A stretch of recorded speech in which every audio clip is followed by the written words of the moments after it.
They think about you every night, even if they never text you, and if you are listening to this right now, it's not by accident, because silence does not mean absence, and distance does not mean forgetfulness. Sometimes the loudest thoughts are the ones never spoken, and the deepest feelings are the ones hidden behind pride, fear, and unhealed wounds. You see, when someone truly connects with your soul, they don't just forget you because time passed or messages stopped. Your presence doesn't disappear from their mind just because they chose silence. In fact, silence is often where emotions become stronger, not weaker, because during the day they distract themselves with work, people, noise, and fake smiles, but at night, when the world slows down, when the phone is quiet, when there is no one watching, that's when truth rises, that's when memories replay, that's when your voice echoes in their mind, that's when they wonder how you are doing, if you are happy, if you still think of them too. And this is something most people never admit, because admitting it would mean facing feelings they are not ready to handle. At night, the mind becomes honest and the heart becomes vulnerable, and this is where psychology and destiny meet, because when someone thinks about you without reaching out, it's not because they don't care, it's because they care too much and don't know how to deal with it. They are afraid of reopening wounds, afraid of rejection, afraid of losing control, afraid of showing weakness, and sometimes afraid of you seeing through them, because you once saw them in ways no one else did. You understood them without words, you touched parts of them they never showed the world, and once someone experiences that level of connection, it never truly leaves them. God designed the human heart in a way that true bonds cannot be erased easily. They are written into the soul, not the memory, and that's why certain people stay with us even when they are no longer present, and this is why you feel them sometimes without explanation, why their name randomly appears in your thoughts, why songs remind you of them, why certain nights feel heavier than others, because connection is energy, and energy doesn't disappear, it only transforms. And when two souls are connected deeply, they continue to communicate silently, beyond texts, beyond calls, beyond distance. You might ask yourself, if they think about me so much, why don't they text, why don't they call, why don't they try? And this is where ego, fear, and emotional immaturity come in, because thinking about someone requires no courage, but reaching out does, admitting feelings does, risking rejection does, and many people would rather suffer silently than face the possibility of being vulnerable. They convince themselves that silence is strength, when in reality it is fear wearing a mask of control. They scroll through your memories at night but refuse to step into uncertainty during the day. They replay conversations in their mind but avoid creating new ones, and this inner conflict is exhausting.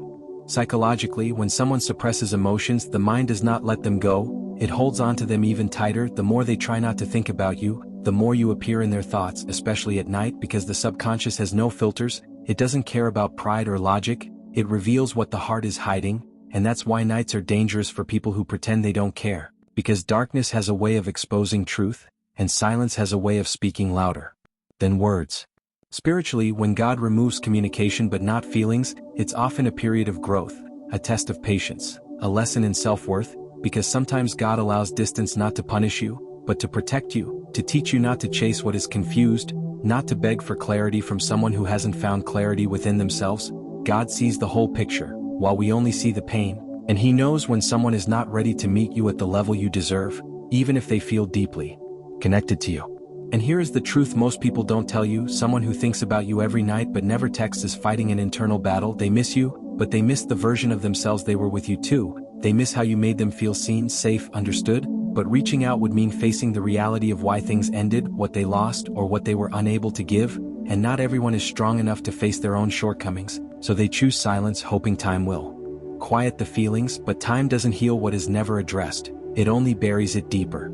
You may feel tempted to break the silence yourself, to send that message, to ask how they are, to reopen the door, but understand this: if someone truly wants to be in your life, they will overcome fear, they will lower their ego, they will choose honesty over comfort.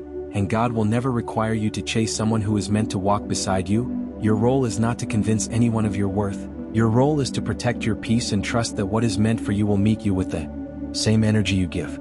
Sometimes, silence is God's way of revealing character, because love that is real does not hide forever. It may pause, it may struggle, but it does not disappear. And if someone stays silent for too long, it tells you something important about where they are emotionally, not about your value, and this is where your strength is tested, whether you will wait in uncertainty or choose self-respect and growth.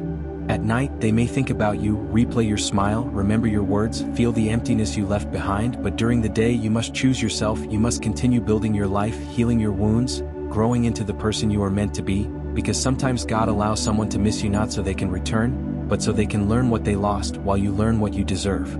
And here's something powerful you need to hear: when someone loses access to you, they don't just lose a person, they lose an experience, a connection, a feeling they may never find again, and realization often comes too late, after you've healed, after you've grown, after you no longer wait for messages that never come.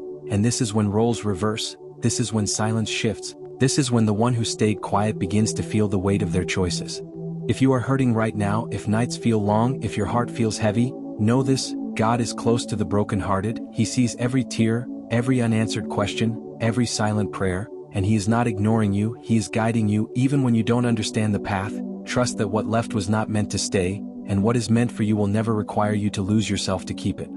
They may think about you every night, but your life cannot pause for someone who chooses silence. Your story is bigger than one chapter, your worth is deeper than someone's fear, and the right person will not just think about you in silence, they will choose you openly, courageously, and consistently. Until then, keep healing, keep growing, keep trusting God, because what is meant for you will come with peace, not confusion, with effort, not excuses, and with love that does not hide in the dark.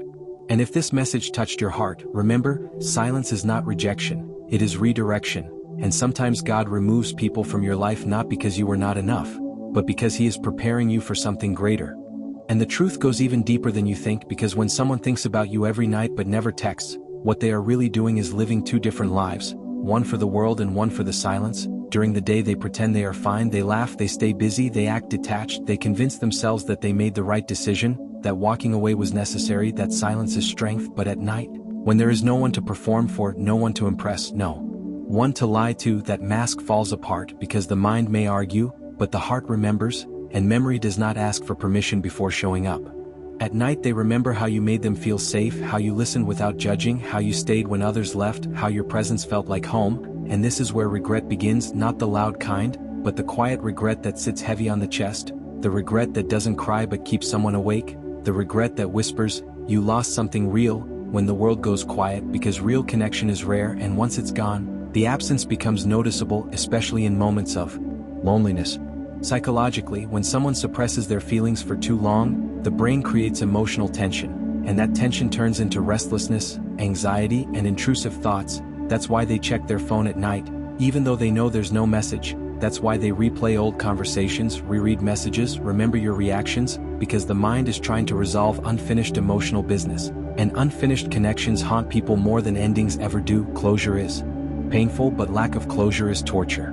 Spiritually, this phase is powerful because God often allows people to feel the absence of someone they took for granted, not as punishment but as a lesson, because appreciation often comes after loss, not before. And when someone ignores a genuine connection, life has a way of slowing them down until they feel what they refuse to acknowledge. And that feeling doesn't come when they are surrounded by people, it comes in silence, in loneliness, in moments when distractions fail.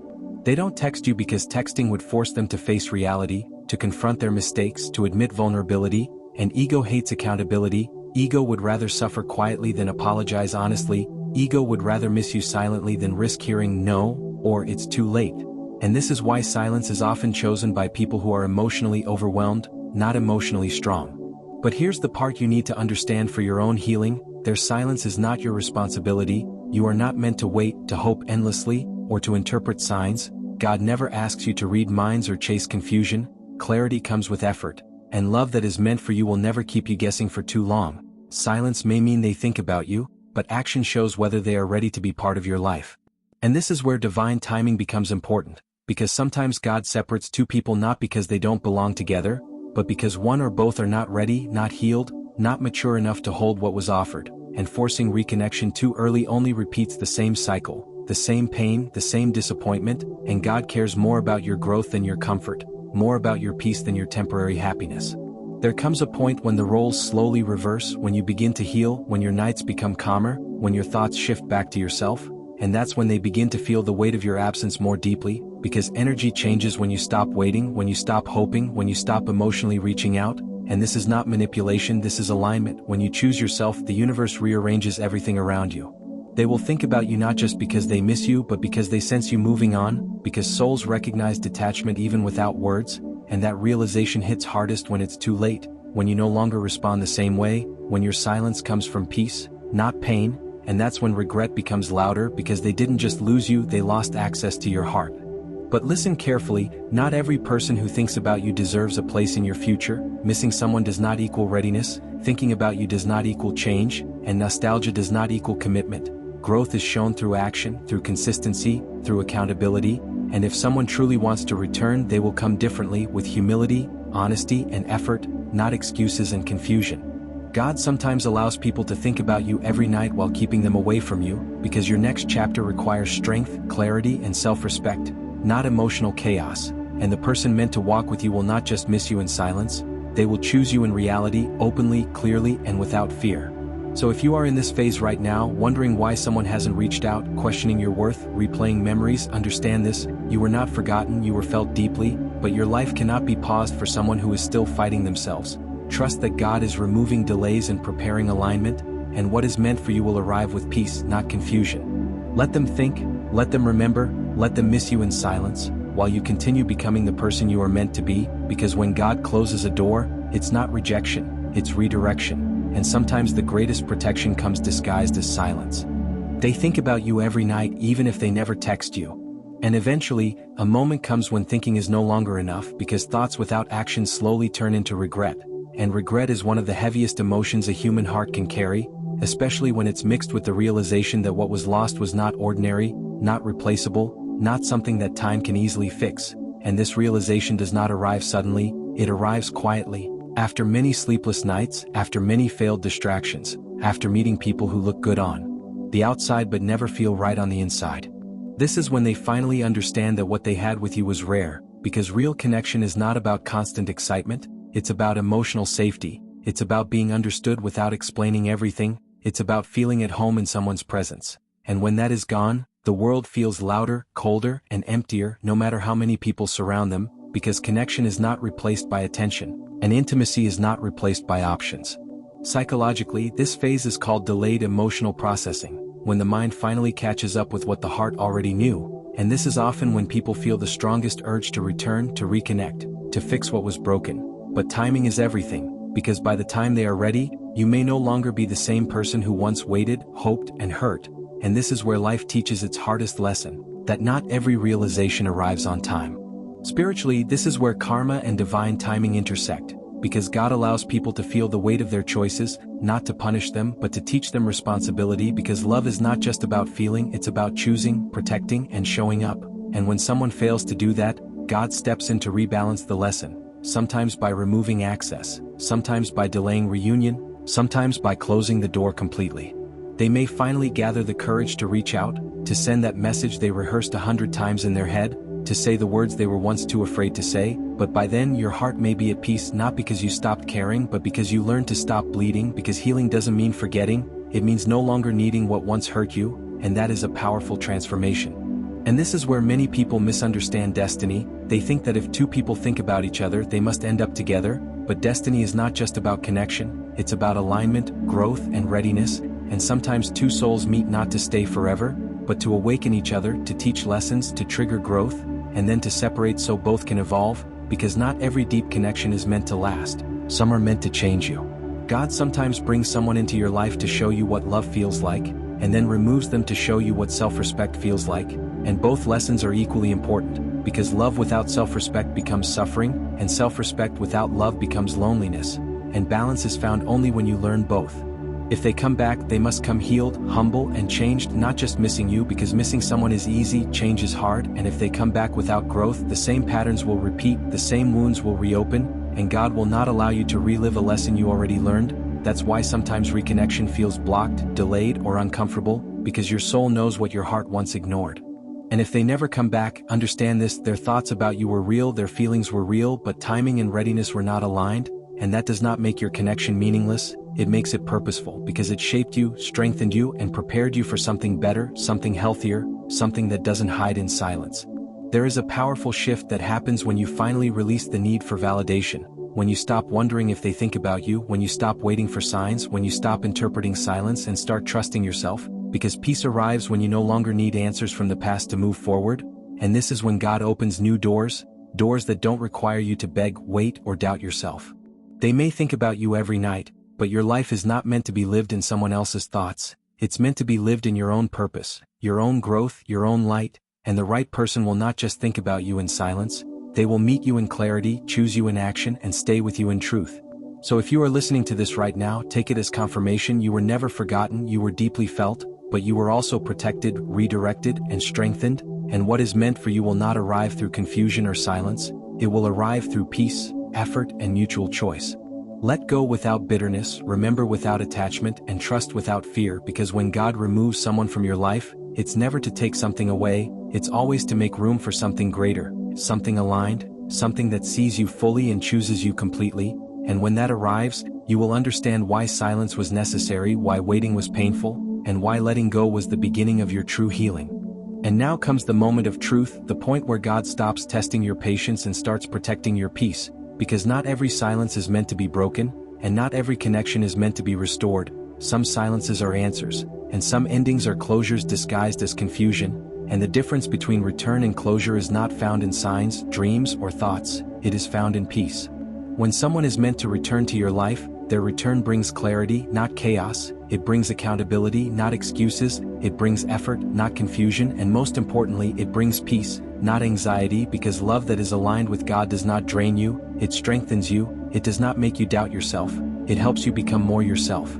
But when God is offering closure, the feeling is different, there is no rush, no longing, no urge to explain, only a quiet understanding that the chapter is complete, that you have outgrown the version of yourself who once waited, and that the connection served its purpose, even if it didn't last, and closure is not forgetting, it is remembering without pain. This is where many people struggle because they confuse familiarity with destiny. Just because someone feels known doesn't mean they are meant to stay, and just because someone thinks about you doesn't mean they are ready to love you properly. Thinking is internal, love is active, and God never confuses thought with commitment. If they return, they will come differently, not just with words but with changed behavior, with emotional responsibility, with humility, and with a willingness to repair what was broken. They won't blame circumstances, timing, or misunderstandings, they will take ownership because growth shows in accountability, not promises. But if they don't return, understand this, God is not withholding love from you, He is protecting you from repeating a lesson that already cost you your peace, because some people are not bad, they are just not aligned with who you are becoming, and alignment matters more than attachment. There is a sacred shift that happens when you stop waiting for someone to choose you and start choosing yourself, because the moment you do that, the question changes from, do they think about me? To, do they deserve access to me? And that is a powerful awakening. God never asks you to shrink, settle, or suffer for love. Real love does not require you to guess, chase, or prove your worth. It meets you where you are and grows with you, and anything that requires you to abandon your peace is not sent by God, no matter how intense the connection once felt. And this is the hardest truth to accept. Sometimes people think about you every night because you represent what they were not ready to become, you remind them of a version of themselves they failed to rise into, and your absence becomes a mirror they cannot escape, but that does not mean you are meant to return to the same story. Closure is not loss, it is completion, it is the moment when you stop asking why, and start trusting what's next, and God only closes doors when what's behind them can no longer grow with you. If you are meant to be with someone, God will align timing, healing, and intention. You won't have to force it, wait endlessly, or lose yourself. But if God is asking you to let go, He will replace longing with peace, confusion with clarity, and pain with purpose. So let this be your confirmation: you were not forgotten, you were felt deeply, but you are also being guided, and what is meant for you will never live only in someone's thoughts, it will live in their actions, their consistency, and their commitment.